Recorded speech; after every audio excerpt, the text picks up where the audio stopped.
कश्मीर के जम्मू से, जहां गुरु रविदास मंदिर की परेशानियों से लोग हैं परेशान।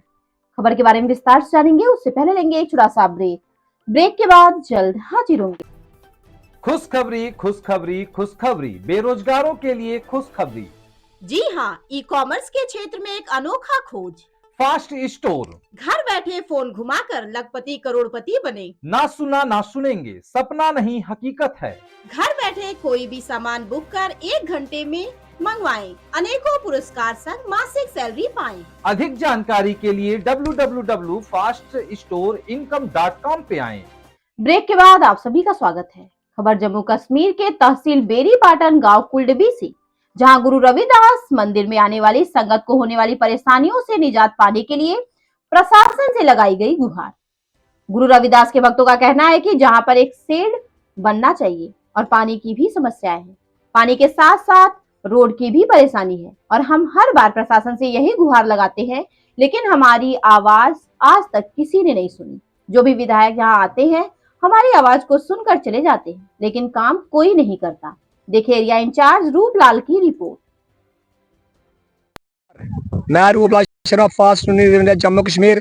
इस वक्त मैं गांव कुलडबी में हम लोग मीडिया के द्वारा गुरु रविदास जी मंदिर में उपस्थित हैं, जहां पर बाबा भीमराव अम्बेडकर जी 135 जन्म दिवस के उपलक्ष्य हम लोग जहां पर आए हुए हैं। हम लोग आप कुछ लोगों से बात करना चाहेंगे कि आज जो समाज के अंदर आज बहुत बुराइयां हैं, तो उनको कैसे हल किया जाए। हम कुछ माता बहनों से और भाइयों से बात करना चाहेंगे। बहन जी, आपका फास्ट न्यूज इंडिया में स्वागत है। मैं आपको ये बात पूछना चाहूंगा कि जहां मंदिर में संगत भी आती है और जहां बैठने के लिए जगह नहीं है, आप प्रशासन से क्या मांग करना चाहोगे?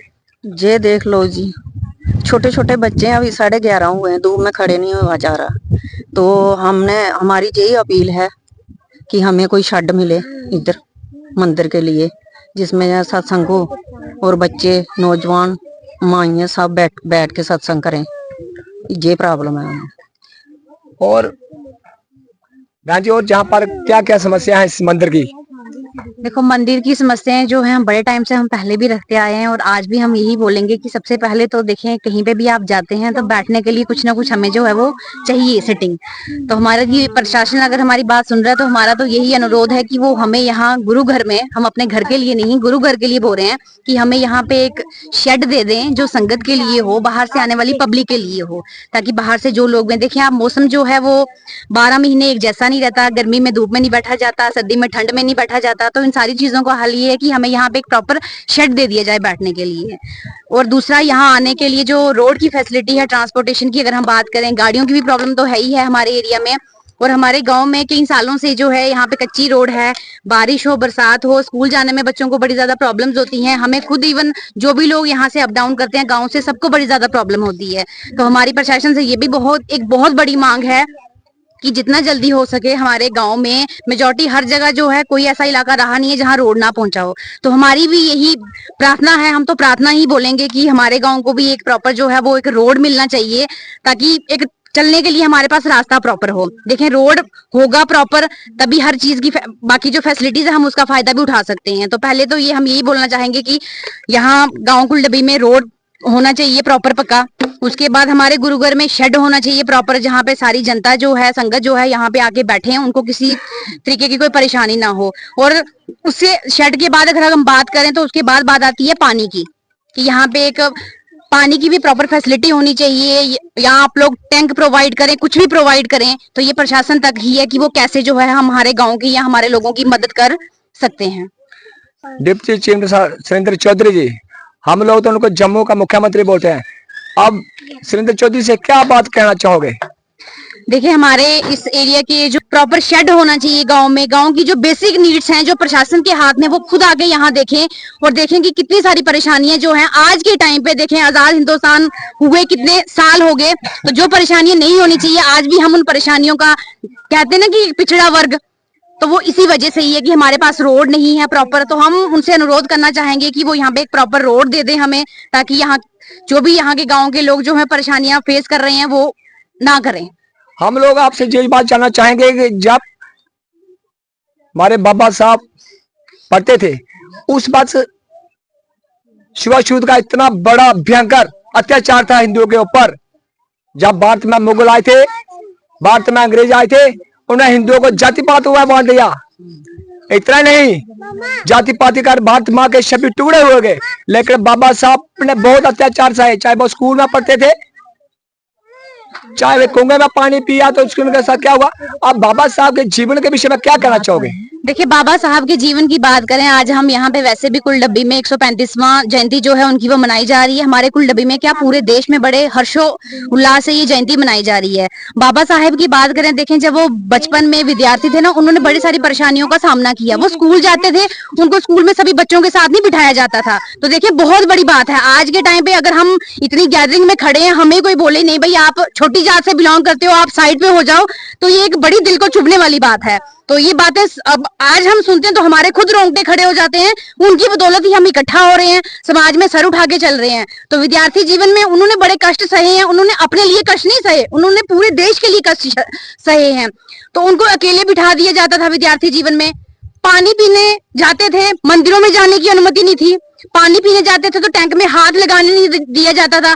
तो सोचें कि उन्होंने कितना कुछ सहा है। तो हम लोगों का भी फर्ज बनता है कि जितना कुछ उन्होंने देश के लिए सहा है, हम लोगों के लिए सहा है, हम पढ़ लिख कर बढ़ चढ़कर उनका जन्मदिन अच्छे से मनाकर बच्चों को, युवाओं को अच्छे उनके जीवन की जो है उनकी बातें जो है बता के उनको आगे मोटिवेट किया जाए कि जो चीजें हम पहले से फेस करते आ रहे हैं वो हम फेस नहीं करें। देखें, कोई वक्त ऐसा था कि हम सर उठा के नहीं चल सकते थे, डर डर के जीना पड़ता था। बाहर निकलते थे तो सोचेंगे पता नहीं कोई हमें क्या बोल देगा, कहाँ से अलग कर देगा। आज अगर हम लोग सर उठा के चल रहे हैं, जहां हमारा दिल करता है हम किसी भी गैदरिंग में शामिल हो, लेकिन बाबा साहब ने जो देश के लिए कहा, अपने लिए नहीं किया, परिवार के लिए नहीं किया। और हर व्यक्ति कहीं जाना चाहता था, वो कहता है वहां पर जाऊंगा तो मिलेगा क्या। लेकिन बाबा साहब के पास 32 डिग्रियां थी और 4 PhD की डिग्रियां थी। इतना ही नहीं, उस वक्त भी बाबा साहब को आज जब छुआछूत हमारे देश में इतना भयंकर था, बाबा साहब के पास बहुत मौलवी भी गए, बाबा के साहब के पास बहुत पादरी भी गए। उन्होंने कहा आपके साथ ब्राह्मण और राजपूत इतना अत्याचार कर रहे हैं, आपको शादियों में नहीं बैठे थे। इतना ही नहीं, स्कूल में जब बाबा साहब पढ़ते थे, उनका टिप्पणी में लग गया था तो उनको स्कूल से निकाल दिया गया था। इतना ही नहीं, बाबा साहब जिस स्कूल में जाते थे उनको वहां पर एडमिशन नहीं मिलती थी। बाबा साहब, एक बार मुझे याद है, बाबा साहब को छुट्टी हो तो वो घर से जा रहे थे अपने स्कूल से घर, तो जब बाबा साहब घर जा रहे थे उनको बारिश इतनी आई, वो भी घर जो पंडितों का था। बाबा साहब ने कहा मुझे तो 1 घंटा बैठना है, लेकिन उन लोगों ने उनको वहां पर बैठने नहीं दिया। तो बाबा साहब इतने बार से घर तो नहीं जा सके, लेकिन बाबा साहब उस मकान की दीवार के साथ पूरी रात खड़े रहे, पर उन्होंने अपना हिंदू धर्म नहीं छोड़ा। मैं आपसे ये बात पूछना चाहूंगा, अगर बाबा साहब उस वक्त ईसाई बन जाते, आज भारत की 70% जो आबादी है वो ईसाई होती। बाबा साहब अगर उस वक्त इस्लाम स्वीकार करते, आज भारत के 70% आबादी इस्लाम में होती। लेकिन आज भी बाबा साहब ने इतनी कुर्बानियां दी हमारे लिए। मैं आपको ये बात पूछना चाहूंगे, आप आम समाज को क्या डायरेक्शन देना चाहोगे? सबसे पहले मैं पूरी संगत को जय गुरुदेव, जय गुरु रविदास बोलता हूँ, क्योंकि हमारा रविदासीय समाज जो है आज बड़ी धूमधाम से बाबा जी का 135वां जन्मदिन जो है इधर कुलडब्बी गांव कुलडब्बी में बनाया जा रहा है। और हम मीडिया का भी बहुत स्वागत और धन्यवाद करते हैं। और हम सारी संगत को, पूरी आम संगत को भी करते हैं, पूरी सभा को, पूरी हमारी जो भी हमारी हर जात पात का मामला ही नहीं है, हर जीव को, हर बच्चे को हम देखना चाहते हैं पढ़ा लिखा होना चाहिए। पढ़ा लिखा होगा तो आगे संघर्ष करेगा और अपने पास काबिलियत होगी तो अपना जो भी है उसमें रोजगार लेगा, लड़ेगा आगे जाके। शिक्षित नहीं है तो आगे क्या लड़ेगा। तो भारत अपना हमारा बाबा साहब भीमराव अंबेडकर जी आज देश में नहीं है, भारत में नहीं है, बल्कि बाहर की कंट्रियों में, अमेरिका, चाइना जैसे और कनाडा जैसी कंट्रियों में बाबा साहब का जन्मदिन आज जो बनाया जा रहा है। और बाबा साहब की देन है, जो बाबा साहब की देन यही थी कि पढ़ो लिखो, संघर्ष करो। आज हम सोए हुए हैं, सोए हुए नहीं रहना है। अगर हम पेरेंट्स अगर जागे हैं तो हमारे बच्चे भी ऑटोमेटिक जागेंगे। अगर हम सोए रहेंगे तो हमारे बच्चे भी सारी जिंदगी सोए रहेंगे। आज जमाने में कोई गरीब नहीं है, कोई अमीर नहीं है। पढ़ो लिखो संघर्ष करो, बाबा जी की जय देन है। जय गुरुदेव, जय गुरु रविदास। अपना धर्म नहीं छोड़ा, लेकिन आज बड़े दुर्भाग्य के साथ ये कहना पड़ता है, हमारा समाज, हम किसी एक जात पे नहीं बोलते, हमारे सारे हिंदू समाज को तोड़ने का प्रयास पूरा विश्व कर रहा है, क्योंकि ये हिंदू ही हिंदुस्तान देश है। आज जो हमारे लोग जो है चंद पैसों के लालच में, जहाँ पे लाज के लालच में ईसाई बढ़ रहे हैं, उनको आप क्या बताना चाहोगे? देखो, मैं तो ज्यादा इसके बारे में कुछ बोलूंगा नहीं। सबसे पहले आपने जो मुद्दा उठाया था इधर के प्रॉब्लम क्या है, मैं सबसे नंबर 1 प्रॉब्लम ये मैं बताऊंगा कि जब इलेक्शन होते हैं, जो भी पार्टी आती है काम के लिए, और सबसे प्रॉब्लम हमें छत की भी ठीक है और पानी की भी ठीक है, और अब आपको रोड दिया जाएगा, लेकिन कितनी देर इलेक्शन होते हैं वो 2 दिन हमें जेसीबी दे देते हैं, बोलते हैं कि हमने पैसे दे दिए और जैसे ही खत्म होगा तो आपको पक्का रोड बना देंगे। तो गुलडब्बी में जितना भी ये प्रॉब्लम है रोड की, ये रोड क्लियर बनना चाहिए और हमें ये लारा नहीं देना चाहिए। ये रोड पेमेंट है सर, जब रुक जाता है बरसात, आप देखो कि जब बरसात लगती है तो ये खत्म हो जाता है रोड, फिर सभी गांव वाले ये जितना भी 80 मल्ला है अपना पैसा इकट्ठा करते हैं और रोड बनाते हैं। तो जैसे अभी कुछ नहीं हुआ, तो जो बच्चे हैं स्कूल जाते हैं सुंदरबनी, और जिनके पेरेंट्स या मदर है या फादर है, और गांव से उठाकर 3 किलोमीटर आके पक्के रोड पर देते हैं, भाई टेम्पो में बैठाते हैं। तो जब अगर बारिश होगी तो कैसे पहुंचेंगे वो? अगर यही रोड पक्का होगा, मोहल्ले में जाएगा, तो क्या वो बच्चे स्कूल नहीं जाएंगे क्या सुंदरबनी में? तो हमारी यही गुजारिश है कि पहले हमारा जो रोड है ये बनना चाहिए, और दूसरा जो शेड की है तो आप देख ही रहे हैं, तो जो भी आते हैं बोलते हैं कि ये बाथरूम था, ये भी बोलते हैं कि पता नहीं 5 साल हो गए भाई हम देंगे देंगे देंगे, लेकिन अभी बना है बाथरूम जी, लेकिन शेड के लिए बोलते हैं 4 दीवारी बनेगी और फिर शेड बन जाएगा, लेकिन किसी ने शेड नहीं दिया। और आज ये स्कूल देखो, ये आंगनबाड़ी है, ये भी SC मल्ले का है, और इसको बने हुए तकरीबन 13 साल हो गए बने हुए, लेकिन आज दिन तक इसके ऊपर लेटर नहीं बढ़ा है। और जो भी आता है जिसको बोलते हैं बस अभी काम होने दो, वोट दो और उसके बाद ये हो जाएगा। आप जाके DDC को और जहाँ के विधायक सनीदेव चौधरी को क्या मैसेज देना चाहोगे? इस DDC को हम कहाँ से ढूंढेंगे? DDC तो बैठे हुए नशहरे में, तो इधर कहाँ आएंगे हमारे पास? तो BDC है वो भी नहीं आएगा, तो MP है तो वो तो बैठा हुआ है अपने श्रीनगर में, कौन जाएगा MP के पास?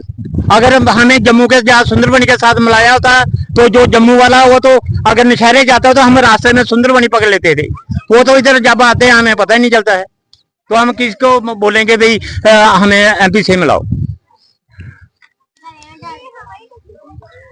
प्रशासन से यही मांग करता हूँ, जहाँ की जो मुख्य समस्या है कि इस कांस्टिट्यूंसी जो जहाँ से कार्ड जो है सुंदरबनी से दूसरी तरफ लगाएगा, उसका भी लोगों के अंदर बहुत गिला शिकवा है। तो बाकी मैं ये बात कहना चाहूंगा कि पूरे देश को, हम सब हिंदुओं को एकजुट होना चाहिए। छुआछूत को तो समाप्त हो गई है, बाकी 0.5% है उसको भी समाप्त करना है, ताकि भारत हमारा जो है विश्व गुरु बने। जय हिंद, जय भारत।